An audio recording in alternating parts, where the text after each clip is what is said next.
There are 5 affirmative votes. John was scared. Awesome. Very good. Moving on to the public hearing, item number 3, water efficient landscape ordinance. Turn it over to City Manager Ron Bernal. Thank you, Mayor Wright, members of the City Council. Our Community Development Director, Forrest Ebbs, will be making the presentation on this item. Thank you. Tonight I'm bringing forward to you a water efficient landscape ordinance. And just to give you a little bit of background, going back to September 2006, the state of California adopted the Water Conservation and Landscaping Act of 2006. And that was then turned into government code. And basically what that addressed was the nature of our landscaping and recognizing that landscaping uses a huge amount of water. So they tasked the Department of Water Resources to come up with a model water efficient landscape ordinance. And then they did. And part of the law required cities to either come up with their own ordinance or to adopt the state's. So if you took no action, the state ordinance automatically applied to you. In 2015, there was an executive ordinance that again required DWR to update the WELO. WELO stands for Water Efficient Landscape Ordinance.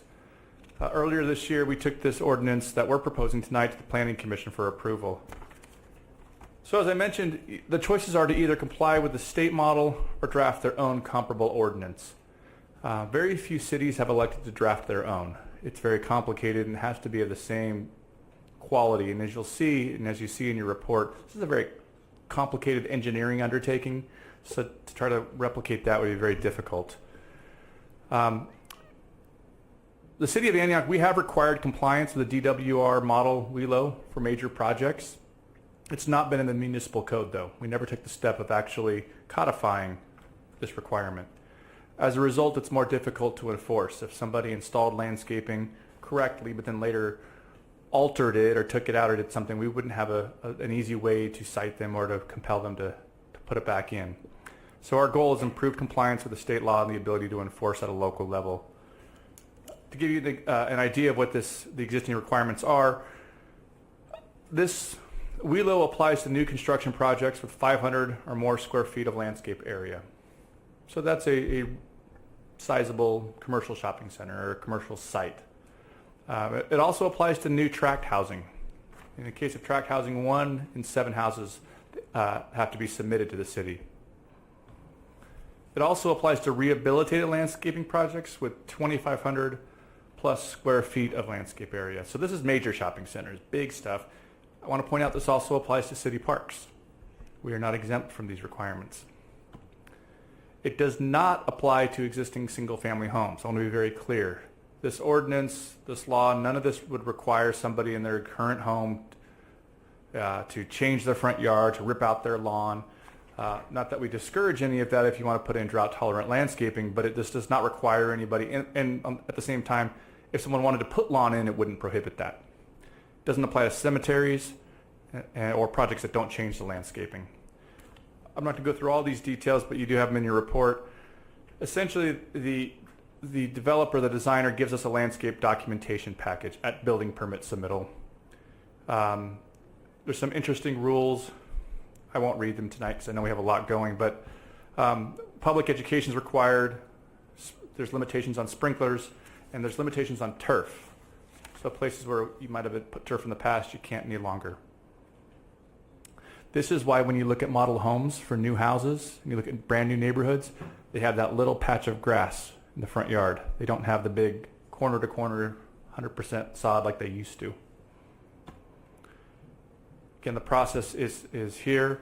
Once they submit to the building department, community development department is going to approve it. They will install it.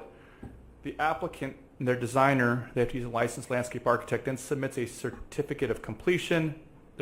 They provide a third-party audit, and then we have to provide annual city reports to the state. The city has a role of facilitating this, but we're not the ones inspecting the individual sprinklers or examining the plans. We have to collect and file and archive these. The landscape architect uses their stamp to certify everything. So the next steps, we're going to put out some new forms and educational material. We're going to revise the building permit process to better handle this. we're going to create a retention process, and at some point we're going to be looking at how to enforce this for cases where they've installed things and things may have drifted. I just want to summarize by saying the ultimate goal here is, again, to bring our zoning ordinance into compliance with state law and make a better connection there. We also want to come in line with what other cities are doing. None of these requirements are a surprise to any of the major developers out there because they do this everywhere. This is a statewide issue. It'll just allow us to, again, close that gap that we've had open for a little bit and better enact this state law. I have a couple pictures of here. When you think of water efficient landscaping, it can look beautiful just like anything else. So I'll end with that and take any questions you may have. This is a public hearing, so I will open up the public hearing portion of this. Are there any requests from the public to speak? None have been received. Seeing none, I will close the public hearing portion of this. This item is now before council. Questions or comments? I just have a quick question. Councilmember Wilson. And Forrest, I think you and I already had a conversation about this a while back. Does this do permeable pavements fall under this requirement, or no? No, this isn't. Permeable pavers are designed to take stormwater and keep them on site. So that addresses different laws related to development. So they wouldn't really apply here. Okay, because I think I was getting. I just wanted to know if there was clarification between those two. Yeah. Thank you. Mayor Pro Tem Motz. Do you anticipate additional staffing needs in order to follow through on this for us? No, it's going to require us to change our processes a little bit, and it's going to add a step or two. But I think we can accommodate that within our existing staffing right now. Okay, thank you. If nothing else, do I have a motion? Okay.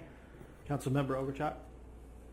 I'll make a motion the City Council introduce the ordinance to amend the Antioch Municipal Code to adopt, by reference, the State of California Department of Water Resources Model Water Efficient Landscape Ordinance. A motion by Councilmember Overchop. Do I have a second? Second by Councilmember Thorpe. Please cast your votes. There are 5 affirmative votes, and this will be placed on the March